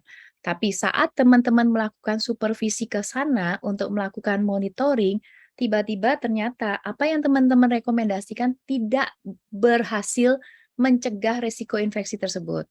Sehingga di saat itu teman-teman bisa memikirkan rekomendasi yang lain. Sebagai contoh, terjadi dilakukan renovasi seperti tadi. Kemudian oke, salah satunya adalah plafon tadi biar nggak berdebu, kita bikin ditebengin, dikasih perlak-perlak supaya debunya nggak kemana-mana. Waktu teman-teman melakukan supervisi ke tempat tersebut pada saat renovasi sedang berlangsung, ternyata sebelahnya ruang tunggu pasien berdebu, banyak pasien yang komplain, kemudian banyak pasien jadi batuk-batuk. Berarti upaya dengan membuat tabir itu nggak cukup. Nah, teman-teman bisa merekomendasi perbaikan. Oke, kalau begitu berarti kita bikin upaya yang lain. Jendela harus dibuka, kemudian dikasih keset misalnya, atau kita bikinkan exhaust fan, atau kita ambil HEPA filter misalnya. Jadi saat konstruksi berlangsung pun, teman-teman selain harus melihat, memonitor kepatuhan terkait rekomendasi, teman-teman juga tetap harus melihat apakah upaya yang teman-teman rekomendasikan berhasil atau enggak. Begitu tidak berhasil, teman-teman harus memikirkan upaya perbaikan yang lain supaya bisa dimitigasi resiko infeksi tersebut. Oke, mungkin itu yang bisa saya sampaikan. Mohon maaf ya, saya kelebihan 5 menit. Mudah-mudahan bermanfaat untuk teman-teman dan mudah-mudahan penjelasan saya cukup jelas. Terima kasih atas perhatiannya. Wassalamualaikum warahmatullahi wabarakatuh. Saya kembalikan ke Dr. Diana selaku moderator. Assalamualaikum warahmatullahi wabarakatuh. Kita beri aplaus untuk Dr. Ella. Dari paparan dan penjelasan Dr. Ella pasti sudah ada beberapa pertanyaan, baik itu dari chat ataupun dari raise hand. Yang saya utamakan untuk yang raise hand, ada tidak Bapak Ibu? Kalau tidak ada, saya bacakan yang dari chat ya Dr. Ella ya. Siap. Ini dari Pak Sunarsi, Puskesmas Lumbang, Probolinggo. Izin bertanya, Bu, terkait audit, monitoring, dan ikra, bagaimana dengan sistem penjadwalannya? Setiap bulankah atau bagaimana? Oke. Jadi yang pertama, saya jawab yang paling gampang dulu, yaitu ikra. Silahkan minimal teman-teman melakukan kan setahun sekali aja. Jadi dibuat sebelum teman-teman membuat perencanaan. Jadi sekali aja dijadwalkan mungkin di akhir tahun, di bulan Desember atau November, silahkan teman-teman mulai membuat ikra. Karena itu jadi dasar perencanaan, walaupun memang nanti untuk 2 tahun ke depan, tapi itu bisa untuk bekal waktu teman-teman melakukan untuk perencanaan program PPI di tahun berikutnya. Kemudian kalau kita bicara audit, nah sebenarnya belum ada ketetapan kapan melakukan audit dan monitoring secara berkalanya. Akan tetapi beda ya, kalau di rumah sakit kami melakukan monitoring supervisi secara harian. Padahal itu kan nggak mungkin di puskesmas teman-teman. Nah, silakan teman-teman tetapkan periodiknya. Misalnya itu sebagai suatu yang teman-teman monitor, contohnya adalah indikator. Nah, teman-teman bisa melakukan berdasarkan kamus indikator tersebut. Contoh monitoring kepatuhan hand hygiene. Indikator bilang dilakukan seminggu sekali atau sebulan sekali, atau yang penting nanti pelaporannya sebulan sekali. Nah, teman-teman sesuaikan. Ya, tapi kalau terkait dengan audit, memang alangkah baiknya teman-teman melakukan secara jelas auditnya per bulan, terjadwal, kayak kita bikin audit internal. Nah, per bulan itu dijadwal unit mana yang mau teman-teman audit dengan apa yang teman-teman audit secara reguler bulanan. Kalau monitoring boleh setiap hari, boleh setiap minggu. Kalau kondisi-kondisi tertentu mungkin bisa teman-teman lakukan monitoring bulanan juga bisa. Tergantung dari masing-masing item apa yang akan teman-teman lakukan monitoring tersebut. Gitu ya, Mbak Sunarsi. Ya, untuk pertanyaan selanjutnya Dok dari Bu Ayu Gina, PK Puskesmas Pejawaran. Izin bertanya, jika FKTP rawat inap hanya untuk persalinan dan penyedia makanan menggunakan pihak ketiga, apakah perlu dilakukan monitoring untuk gizi, Dokter? Oke, kira-kira perlu nggak? Jadi kalau kita ini malah bagus sekali. Jadi walaupun oleh pihak ketiga, tentu teman-teman harus menetapkan kan waktu membuat perjanjian kerjasama, kan ada indikator mutunya, apalagi terkait indikator PPI-nya. Nah, itu tetap teman-teman harus monitor. Jadi jangan sampai teman-teman terus tinggal, oke, pasrah ke pihak ketiga, kita percaya aja, tapi teman-teman nggak pernah melakukan monitoring atau supervisi ke sana, nah itu kan kurang tepat. Jadi tetap lakukanlah monitoring terkait pihak ketiga. Nah, kira-kira apa saja yang perlu dilakukan? Kembali, kalau kita bicara tentang resiko infeksi terkait pelayanan gizi, berarti mungkin dari pertama waktu pemrosesan teman-teman juga harus memonitor indikator misalnya pemakaian APD, hand hygiene-nya benar atau enggak, penyimpanan bahan makanannya seperti apa, kemudian pemrosesannya dilakukan sesuai standar atau enggak, itu tetap teman-teman lakukan monitoring. Nah, tinggal berkalanya seperti apa tergantung dari waktu teman-teman melakukan PKS-nya, kapan saja bisa teman-teman lakukan monitoring. Selanjutnya ya Dok, Oke. untuk Ibu Suatun dari Kedung Solo, Sidoarjo. Izin bertanya Dok, untuk 5 momen farmasi yang berbeda, proses penginputannya bagaimana untuk di INM? Siap. Jadi ini sama nih, masalah di saya juga begitu. Jadi memang kan kalau kita melihat INM itu kan hanya memfokuskan pada 5 momen dari WHO. Before patient, after patient, before aseptic, after kontak lingkungan pasien, after kena cairan tubuh pasien. Nah, kalau farmasi, waktu teman-teman melihat, observe petugas farmasi di saat itu, kalau yang lain nggak ada, cuman ada after contact dengan pasien, ya sudah teman-teman inputlah after contact dengan pasien. Tapi di sisi lain, jadi di sisi lain kami juga melakukan monitoring dengan momen yang berbeda. Yang diinput tentu yang sesuai dengan INM targetnya apa, momennya apa, ya gitu ya. Jangan apa ya, jangan sampai bingung. Tapi kita kembali ke betul momennya berdasar WHO, tapi kita juga harus mengingat bahwa beberapa profesi tidak bisa melakukan hand hygiene dengan momen yang ditetapkan WHO, tapi mereka punya momen yang berbeda. Inputlah yang sesuai dengan INM saja kalau kita bicara tentang INM. Ya, selanjutnya ya Dok, berapa minimal atau maksimal jumlah audien yang diaudit untuk masing-masing profesi? Dihitung dalam 1 bulankah? Oke, ini saya terlepas dari INM ya, kembali ke misalnya kita melihat terkait dengan hand hygiene, kepatuhan, kita ambil metode yang dikeluarkan oleh WHO. Cara menghitungnya itu nanti teman-teman bisa melihat dari form observasi WHO, per profesinya itu berdasarkan persentase. Jadi berdasar WHO dia bilang begini, Oke, dokter 20% aja dari semua sampel yang ada. Kemudian perawat bidan 70%. Nakes yang lain 10%. Nah, dari situ itu bisa menjadi dasar teman-teman untuk oke dari 20% dokter deh, 70% perawat bidan, 10% tenaga lain. Jadi begitu. Nah, kalau menginputnya, menghitungnya, umumnya sih memang audit kami lakukan sebulan sekali, tapi sebulan sekali itu per profesi. Itu teman-teman bisa meniru itu juga. Nah, atau per unit layanan, walaupun nanti dicombine semuanya, tapi per bulan itu teman-teman bisa menemukan apa ya, kayak trennya seperti apa. Jadi silahkan per bulan, persentasenya boleh mengikut WHO 70, 20, 10. Gitu ya. Ya, untuk selanjutnya dok, untuk monitoring instalasi IPAL, apakah masuk ke program monitoring limbah dalam PPI? Oke, bagus. Jadi itu masuk menjadi salah satu bagian, tapi kita koordinasi dengan bahasanya apa ya? Boleh tim MFK, kalau masuk di teman-teman tim K3 MFK atau masuk di Kesling.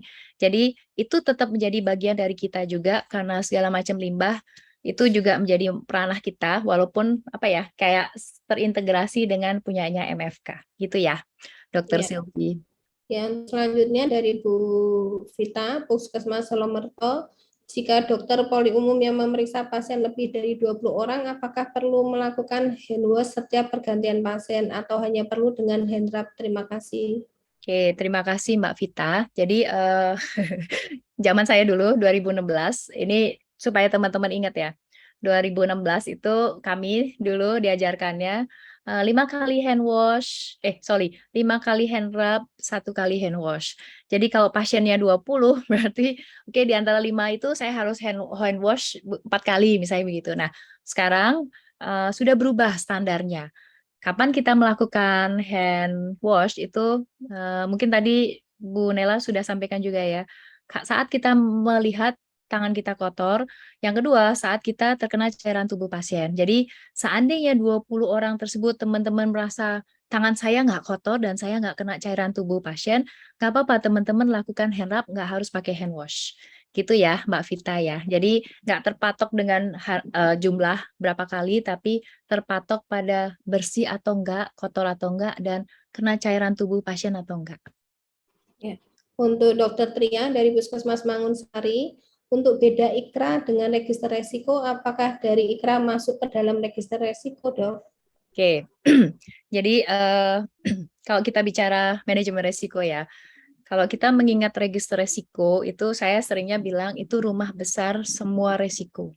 Register resiko itu resiko terkait PPI masuk, resiko terkait MFK masuk, resiko terkait K3 masuk, resiko terkait nama baik fasilitas masuk, resiko terkait semuanya masuk di dalam register resiko. Dan betul IKRA itu kan spesifik resiko terkait infeksi. Jadi itu menjadi bagian dari register resiko. Jadi betul Dokter Tria. Untuk selanjutnya dari Bu Inayah dari Dinkes, tahapannya kita melakukan monitoring dulu baru audit. Jika monitoring belum ada perbaikan baru di audit gitu. Oh, Terus satu-satu. Oh ya, boleh semuanya sekalian. yang kedua, jika di dalam membuat IKRA ada kesiapan sistem, bolehkah di register resiko juga disamakan? Sebab nantinya hasil IKRA ini akan digabung masuk dalam register resiko. Untuk pertanyaan yang ketiga, sebelum melakukan monitoring PPI, ada baiknya Vaskes membuat kebijakan APD di masing-masing unit pelayanan. Karena menurut saya pemakaian APD tidak bisa disamakan di semua unit pelayanan. Semua petugas harus sesuai indikasi dan resiko pajanan. Mohon pencerahan. Oke, terima kasih Mbak Inayah. Apa kabar nih? Pakar nih Mbak Inayah nih. Jadi yang pertama, betul. Jadi seringkali kita bingung ya, kapan sih melakukan monitoring, kapan melakukan audit. Eh, Seperti prinsip audit internal, walaupun mungkin ada beberapa pendapat yang berbeda, ada pendapat yang bilang yang dimonitor itu progres program, yang diaudit itu kewaspadaan standar transmisi semua diaudit. Nah, ada pihak lain, pendapat lain yang sama seperti prinsip audit internal, kita mengambil semua itu harus dimonitor. Tapi begitu menemukan suatu kendala, begitu tidak ada perbaikan, begitu hasilnya kurang oke terus, lakukanlah audit. Jadi ada betul kriteria pemilihan kapan melakukan audit itu dari situ.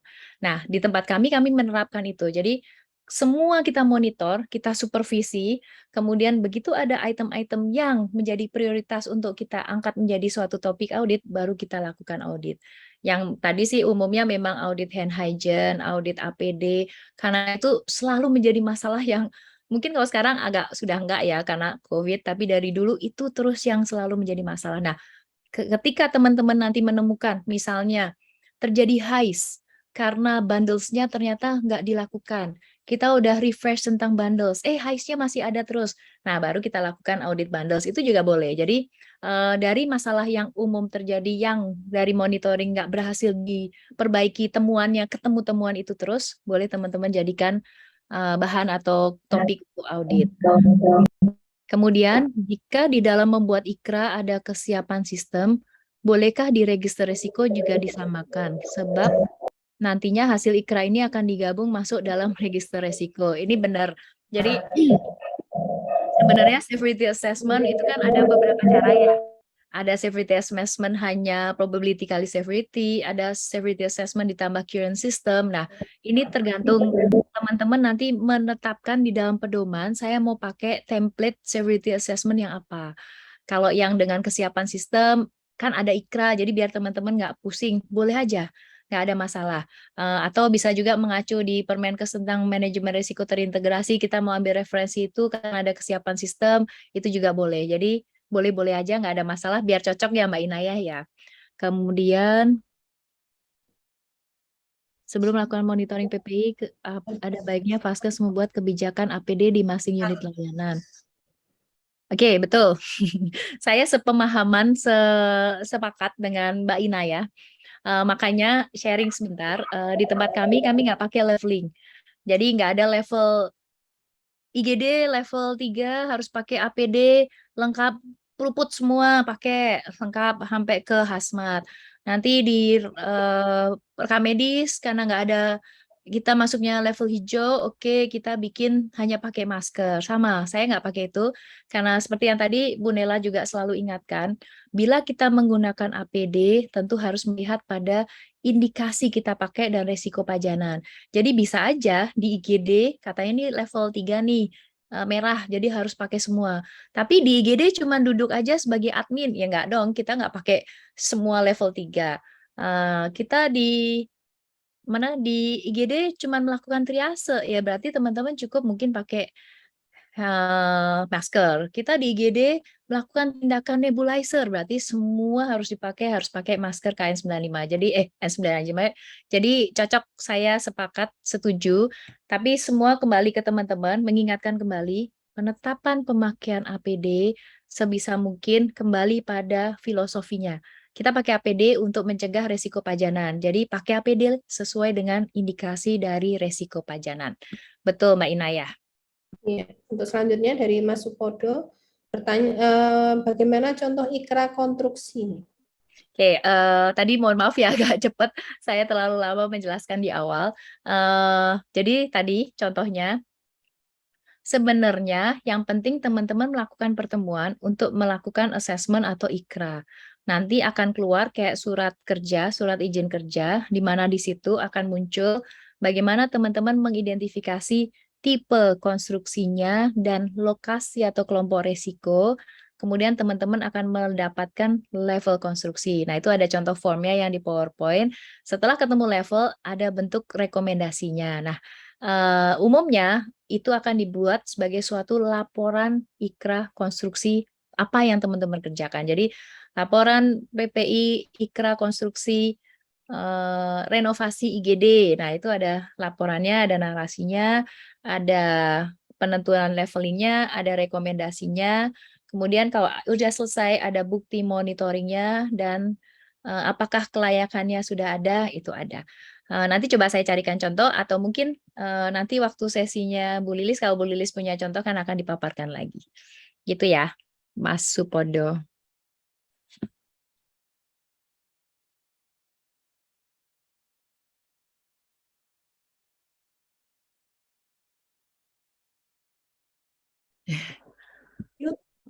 Dokter Diana kayaknya ke-mute ya? Dokter Diana ke-mute. Oh ya, maaf Dok. Di kriteria 511 EP4 dilakukan pengawasan, pengendalian, penilaian, tindak lanjut, dan upaya perbaikan berkesinambungan terhadap pelaksanaan program mutu. Padahal program mutu banyak, di antaranya peningkatan mutu, manajemen risiko, keselamatan pasien, PPI, MFK, dan K3. Yang melakukan tugas pemantauan siapa Dok untuk program-program mutu yang banyak tersebut?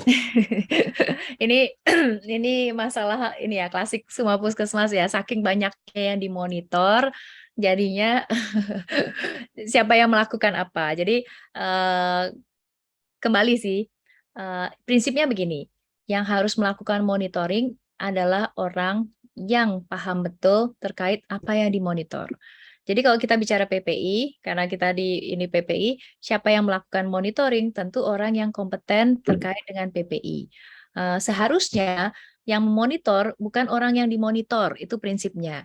Tapi pada kondisi-kondisi tertentu di mana jumlahnya minimalis banget, terus nggak ada yang bisa memonitor, kadangkala boleh melakukan, tinggal nanti di suatu saat tinggal teman-teman audit atau teman-teman lakukan validasi untuk melihat. Jadi pada kondisi tertentu boleh-boleh aja yang memonitor adalah yang melakukan, tapi harus divalidasi data tersebut. Itu gambaran kasarnya begitu. Tapi lega artisnya supaya teman-teman ingat, sebaiknya orang lain tapi yang sama-sama paham terkait dengan apa yang dimonitor. Gitu ya, Dok ya. Ya, untuk selanjutnya Mas Febri dari Puskesmas Keling 2 Jepara, Monef tiap unit layanan idealnya dilakukan berapa kali dalam setahun atau setiap bulan wajib dilakukan Monef? Oke, saya balik nih. Kalau monefnya setahun, kira-kira bermakna nggak yang teman-teman lakukan? Ada gunanya nggak? Teman-teman menemukan data nggak? Teman-teman bisa menjawab pertanyaan nggak? Nah, kalau enggak, tentu teman-teman mengingat kembali itu ada suatu kegiatan yang reguler teman-teman lakukan. Minimal sekali, memang sebulan sekali teman-teman melakukan monef. P3 itu kan harus juga reguler. Mudah-mudahan itu bisa dilakukan ya, Mas Febri ya. Untuk selanjutnya dari Bu Mbak Novia, untuk pengisian KKT Kemkes di aplikasi itu termasuk monitoring atau audit? Oke, jadi kalau kita bicara kalau kita bicara tentang apa yang ada di NM, nanti mungkin tergantung dari kementerian akan menjelaskan apa, tapi itu sebagai bagian dari suatu bentuk monitoring. Makanya inputnya adalah form monitoring, form observasi. Nanti teman-teman lihat ya di identifikasi, di apa? Bukan di identifikasi. Di kamus indikator, di aplikasi, di ininya, dia akan meminta download form monitoringnya. Karena yang teman-teman input adalah observasi setiap kegiatannya. Nah, tinggal nanti kalau teman-teman sampai pada tahap di mana capaiannya nggak bagus, teman-teman lakukanlah audit, dari situ teman-teman akan melihat kembali penetapan jumlahnya segala macam teman-teman tetapkan, kriteria audit teman-teman tetapkan, dan upaya perbaikannya mudah-mudahan itu bisa teman-teman terapkan sehingga nanti hasilnya lebih baik. Gitu ya Mbak Novia ya. Ya, untuk selanjutnya Dr. Ulfa, sebenarnya kita membuat ikrar terlebih dahulu baru monitoring dan audit. Untuk kriteria penilaian dan target berdasarkan apa? Apakah kita membuat target sendiri? Oke, jadi kalau kita untuk kriteria penilaian dan target, oke. Jadi kalau kita buat timetable, kalau kita bicara ikrar program ya, itu kan betul sekali itu di awal. Kalau saya lebih suka sebelum perencanaan kita harus tahu apa yang kita hadapi. Sebelum perencanaan kita harus tahu resiko infeksi apa yang kita hadapi. Buatlah ikrar. Baru setelah teman-teman punya ikrar, teman-teman punya program, teman-teman punya kegiatan. Nah, tentu masing-masing kegiatan, masing-masing program, masing-masing upaya itu harus teman-teman monitor. Apakah bisa memitigasi resiko, apakah dapat meningkatkan mutu, apakah dapat segala macam, nah lakukanlah monitoring.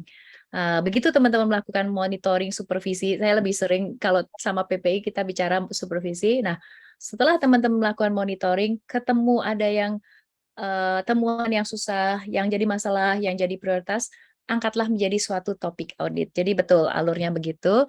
Untuk kriteria penilaian dan target berdasarkan apa? Apakah kita membuat target sendiri? Yang pertama, kalau teman-teman punya referensi atau itu menjadi salah satu indikator yang sudah ditetapkan, kembalilah ke situ. Kalau teman-teman nggak ada atau teman-teman berasa target terlalu tinggi, boleh secara bertahap teman-teman tetapkan target tapi dipecah. Jadi targetnya harusnya 80, kami masih 20. Sebulan langsung 80 nggak mungkin. Tapi teman-teman tahu target utamanya berapa, teman-teman per kegiatan, per ini teman-teman naikkan juga nggak ada masalah. Jadi kembali tergantung regulasinya ada nggak. Kalau ada sesuai regulasi, kalau nggak ada teman-teman bisa tetapkan. Gimana cara menetapkan threshold? Itu ada langkah-langkah terkait dengan threshold. Target yang harus teman-teman tetapkan caranya. Gitu ya, Dokter Ulfa. Ya, untuk selanjutnya dari Mbak Ika, bertanya melayani pasien pakai handscoon. Kapan kita harus hand wash dan apakah kita harus ganti handscoon untuk setiap pasien terus ya dok? Boros ya. Jadi tergantung pelayanan pasiennya bagaimana. Kembali APD digunakan berdasarkan indikasi. Contoh nih vaksin, teman-teman melayani vaksin. Apakah setiap kali melakukan vaksinasi harus pakai handscoon? Kalau nggak ada resiko paparan cair, nggak usah. Jadi kalau pelayanan teman-teman nggak ada resiko, nggak usah pakai. Tapi bila teman-teman ketemu, aduh ada paparan nih, bakal kecipratan cairan tubuh nih, kena darah atau segala macam, oke pakai handscoon. Nah prinsipnya handscoon, Bu Nela sudah mewanti-wanti loh. Ini saya wanti-wanti lagi, satu handscoon untuk satu pasien. Satu handscoon tuh artinya satu pasang ya, satu pasang handscoon untuk satu pasien. Jadi nggak boleh one for all. Jadi kayak dokter-dokter spesialis kami masih begitu dulu. Datang praktek pelayanan di poli langsung pakai handscoon double lagi. Di tengah-tengah pasien dia hand lap. Katanya biar tangan saya bersih.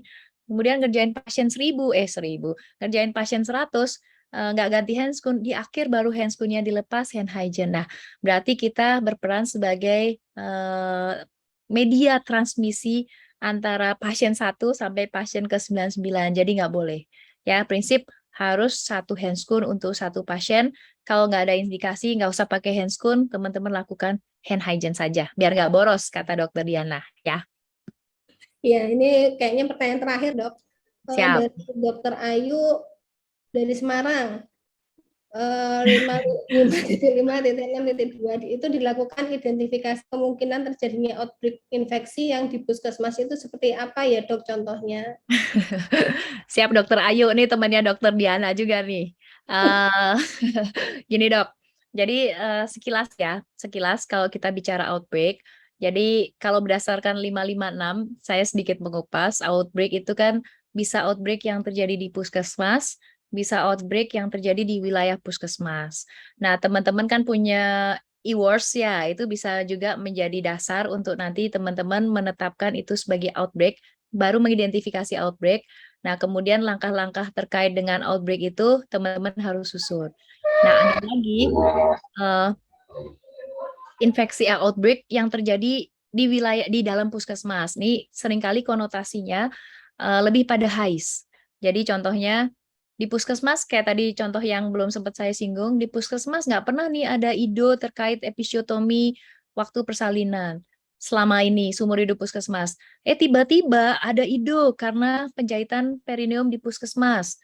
Nah, itu kan jadi outbreak karena dulu nggak ada, jadi ada. Nah, begitu teman-teman menemukan outbreak entah dari e-force, entah dari surveillance, berarti setelah itu teman-teman harus melakukan upaya pengelolaan outbreak. Nah, itu harus didokumentasi. Sebelum teman-teman membuat itu, contoh itu, di awal juga teman-teman harus punya yang namanya SK tentang outbreak, pedoman tentang outbreak, SOP langkah-langkah outbreak, terkait regulasi itu juga teman-teman harus kerjakan. Tenang aja Dokter Ayu, nanti kan akan di-share oleh Senesia, nanti saya pasti dibantu Dokter Diana nih, rajin kalau bikin-bikin dokumen, nanti kita bikin sama-sama ya Dokter Ayu ya, untuk Oke. contoh-contoh dokumennya. Ini masih ada dok, tapi masih 2 menit. Gimana ya dokter Emma? Boleh, enggak apa-apa. 2 menit ya, siap. Terima kasih Dokter Diana. Ya, terus untuk selanjutnya ini apa beda IKRA dengan manajemen resiko dok? Ini tadi sudah ya, jadi IKRA spesifik infeksi, manajer resiko, register resiko. Tapi kalau kita bicara manajemen resiko itu sebagai dasar, karena IKRA itu tools manajemen resiko, HVA tools manajemen resiko, PCRA tools, register resiko tools. Jadi konsepnya manajemen resiko, alat yang mau kita pakai IKRA kalau kita bicara infeksi, gitu ya, Mbak Melisana. Terus selanjutnya ini ada penyuntikan IM kadang keluar darah walau jumlahnya tidak banyak. Untuk pelayanan tetap kita tidak pakai handscoon ya. Oke. Jadi gini, ini mirip kayak manajemen risiko di dalam batin pribadi. Begitu saya misalnya contoh, saya adalah orang yang jarang banget suntik IM misalnya. Karena saya nggak pernah suntik IM, kadang ini nyuntiknya nggak pas sehingga kadang kena pembuluh darah. Sehingga berdarah kayak begini ya. Kalau teman-teman merasa mengidentifikasi risiko terkena cairan tubuh saya dalam kondisi itu, oke lah teman-teman silahkan pakai. Tapi kalau kita kembali ke dasarnya, kalau kita suntik IM tentunya harusnya nggak berdarah sehingga nggak perlu pakai handscoon. Jadi dengan alasan begitu bisa juga teman-teman menggunakan, tapi yang penting sudah tahu lega artisnya, suntik IM mah nggak usah, suntik IV baru iya pakai handscoon. Gitu ya, Dokter Tria. Selanjutnya, mengenai APD apa boleh memakai baju kerja, Dok? Kalau sebenarnya kan baju kerja itu bukan APD. Baju kerja itu lebih pada supaya kita nggak membawa kuman-kuman kembali ke rumah, karena kita ke sarang kuman, sampai rumah kadang nggak langsung ganti baju, ngapa-ngapain kuman bertebaran. Kalau pada yang bisa transmisi lewat vehicle-nya kain. Nah, kalau teman-teman berasa waktu melakukan tindakan ada resiko kena ke badan, kena ke baju, ya APD-nya tentu bisa teman-teman gunakan apron atau gunakan gaun. Gitu ya, Mas Tongas. Lagi, jika kita bertemu dengan pasien dengan HBsAg positif, apakah kita perlu memakai handscoon? Oke, jadi kalau berdasarkan penelitian disampaikan memang bisa keringat, tapi minimalis sekali. Dan kalau kita bicara konsep infeksi, Bu Nela mungkin sudah sampaikan ya, konsep infeksi kan harus ada port the entry-nya. Nah, tinggal port the entry-nya itu ada atau enggak. Kalau enggak ada luka, enggak ada apa, enggak ada segala macam, enggak perlu teman-teman gunakan handscoon. Ya. Ya. Ini lagi dengan banyaknya peserta vaksin, kadang kita tidak tahu riwayat penyakit peserta. Nah, yang paling dikhawatirkan ada yang punya riwayat hepatitis yang bisa menular lewat keringat. Nah, itu bagaimana? Sama yang tadi ya, Dok? Sama yang tadi ya. Ya, Satu lanjut. lagi bagaimana, Dokter Diana? Ya, satu lagi ya, Dok. Yang Siap. datang kerja ini kayaknya juga sama. Ketika datang kerja kita memakai baju seragam instansi masing-masing. Pulang juga memakai baju seragam. Untuk bagian pelayanan rawat inap atau UGD, apakah tetap harus ganti baju kerja? Ketika datang pakai baju seragam instansi, pulang pakai baju seragam yang sama. Oke, jadi memang sih di pedoman teknis menyampaikan ada baiknya teman-teman ganti baju supaya tadi berangkat dan pulang kita nggak menjadi vehicle untuk transmisi segala macam kuman, baik itu di dalam perjalanan, ketemu banyak orang, lingkungan sampai ke rumah. Jadi alangkah baiknya lega artis ya, kita bicara lega artis yang digunakan selama bekerja itu adalah baju khusus kerja, bukan untuk baju perjalanan dan bukan untuk baju di rumah, tapi itu agak, ya itu lega artisnya begitu memang. Tinggal satu nih, Dok. Mau Boleh deh, sekali boleh. izin bertanya, Dokter Ella, apakah hasil audit dan monitoring PPI perlu dilakukan validasi? Jika perlu, bagaimana cara melakukan validasi hasil monitoring hand hygiene dan tiap kapan harus dilakukan validasi? Oke, bagus pertanyaannya. Jadi kalau kita bicara validasi, kan ada kapan harus melakukan validasi, betul. Jadi kalau memang hasilnya itu mau dipublish, kemudian caranya berbeda atau diragukan misalnya keabsahannya, silakan teman-teman lakukan validasi, tapi nggak harus. Kalau nggak memenuhi kriteria tersebut, nggak usah. Jadi kalau teman-teman mau melakukan audit, yang melakukan audit tentu auditor ya, auditor yang memang memang kompeten dan segala macamnya. Kalau itu menjadi suatu upaya perbaikan yang tidak dipublish, teman-teman nggak perlu lakukan validasi. Tapi kalau hasil monitoring itu adalah monitoring indikator yang akan nanti teman-teman publish, tentu tetap harus dilakukan validasi. Kapan dilakukan? Setiap kali mau publish, validasi. Setiap kali ada indikator, baru lakukanlah validasi. Jadi bukan satu kali validasi untuk selamanya ya. Kalau kita bicara INM, misalnya teman-teman melakukan monitoring KKT, mau divalidasi sekali enggak. Jadi setiap kali mau dipublish, lakukanlah validasi. Gitu ya, Dok ya. Sudah, Dok. Siap. Ya, untuk baik Bapak Ibu, demikian tadi paparan materi dan diskusi kita terkait monitoring IKRA. Semoga apa yang kita dapatkan pada kesempatan kali ini dapat bermanfaat dan memudahkan Bapak Ibu untuk mengaplikasikan di tempat Bapak Ibu. Sekali lagi terima kasih dan aplaus untuk narasumber kita, Dr. Ella. Terima kasih Terima Dokter kasih. Diana, Terima teman-teman. kasih dokter. Terima kasih, sukses ya Dok. teman-teman dan tetap Terima semangat. kasih. Terima kasih, Dok.